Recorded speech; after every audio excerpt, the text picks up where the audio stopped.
This video is going to focus on a write-off or trade receivable and an increase in the allowance for impairment of trade receivable. Let's look at this question. Bella Trading started business on 1st Jan 2020.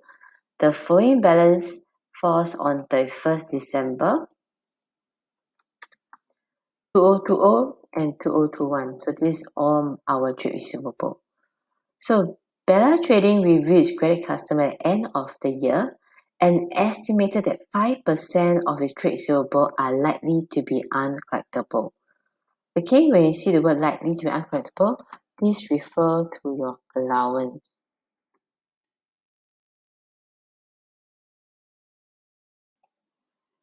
On 14 March 2021, one of the trade receivable early was written off. So written off, the amount owing was 200.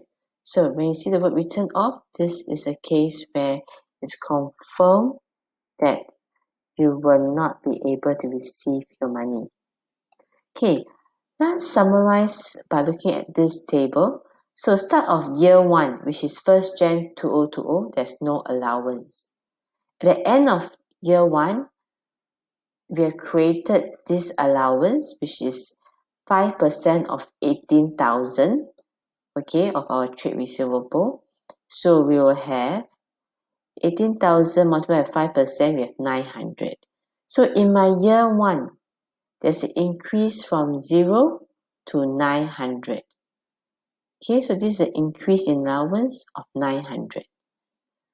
Okay, in this question, we are required to do the journal entry for creation and then the write-off and the adjustment, whether it's an increase or decrease in your allowance, and you need to close the account as well, and followed by financial performance and financial position. So I'm going to go through together. As I go through the table, as I go through the working, I'm going to write the journal entry on the right hand side. Okay, so let's look at year 1. There's an increase. We have created this allowance. Therefore, it's an increase of 900. Okay, so it's an increase. You remember, there's a change in allowance. I will debit my impairment loss on trade receivable because my expenses increased $900. Okay, so this is the focus.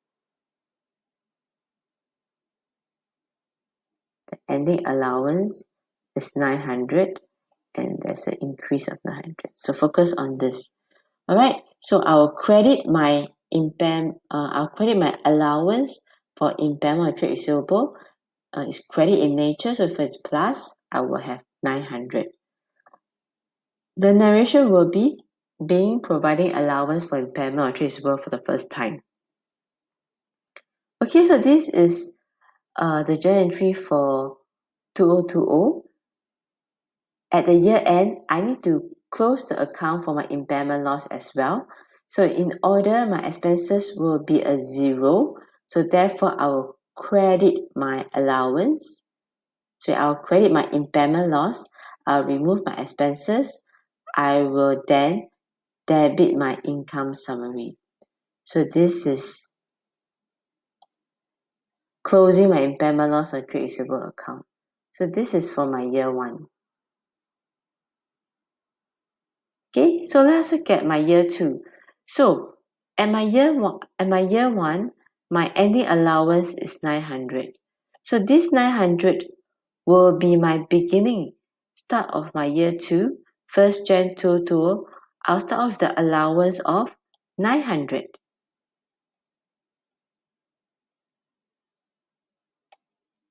Okay, so what happened in 2021?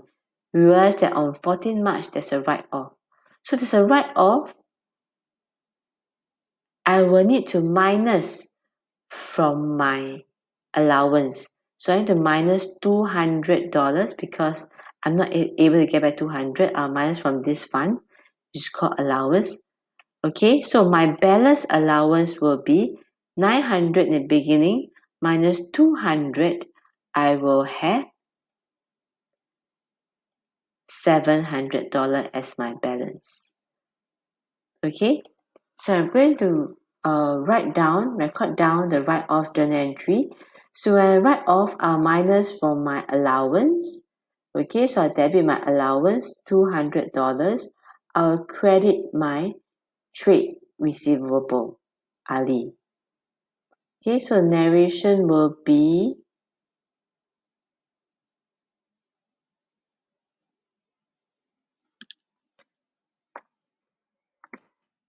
being a write off trade receivable, Ali.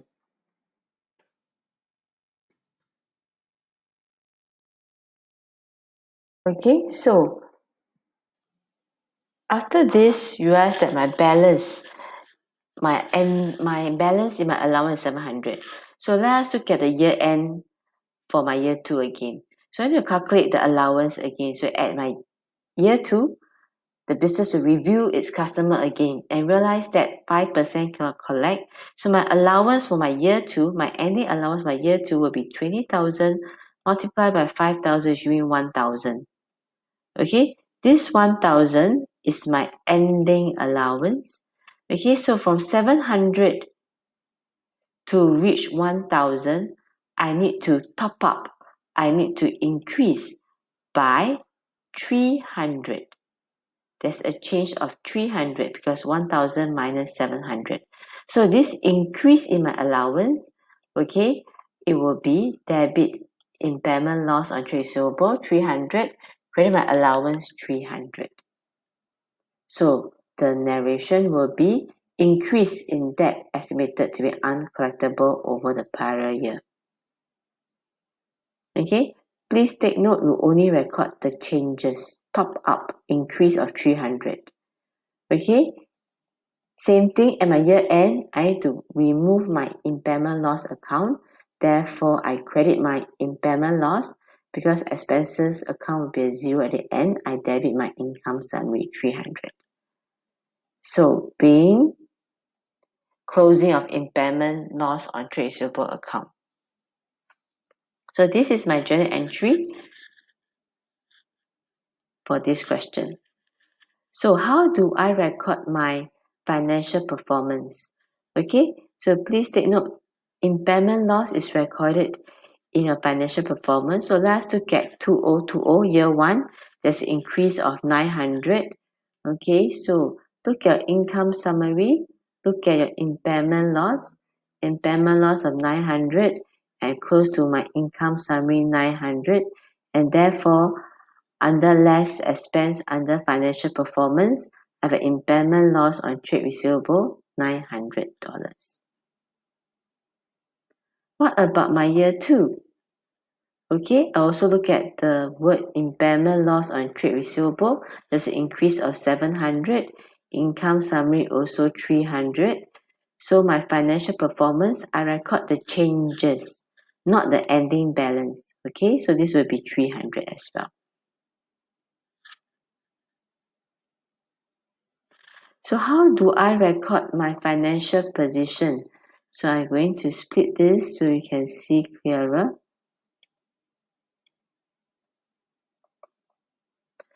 Okay, so in your financial position, right, there are three items. Under current asset, I'll record my trade receivable given a question is 18,000. What is my less allowance? This is always my ending allowance. Okay, so my ending allowance is $900. So this will be 900. And therefore my net trade receivable will be 17,100.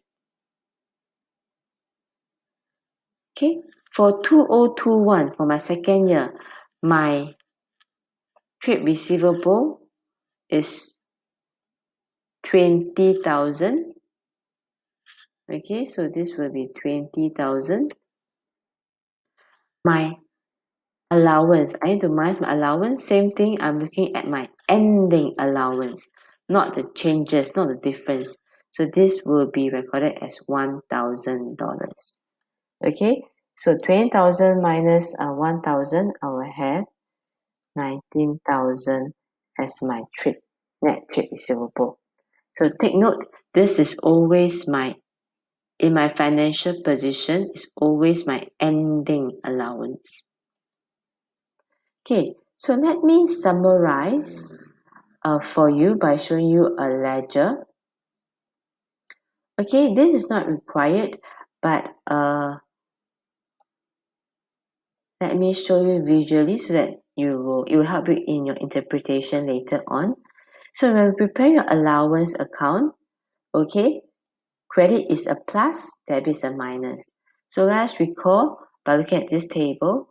Alright, so on my first year, I have a allowance of 900 being created, okay, and I call it impairment loss on trade receivable. And I bring down to next year $900. I have a write-off, so I minus from my allowance $200, and it's called trade receivable Ali. So when you see the word trade receivable Ali, this will mean a write-off. Okay, and I'm left with 700 at the end. Okay, I need to top up $300, which is my impairment loss, to become 1,000 at the end. Okay, so this is explaining allowance. So for impairment loss account, which is an expense account, is very short. It's just going to record the differences. So my first year, I have an expense of 900. So debit side 900, I'll close the income summary. Same thing for 2021, there's an increase of 300. I will put on debit side and I close to my income summary.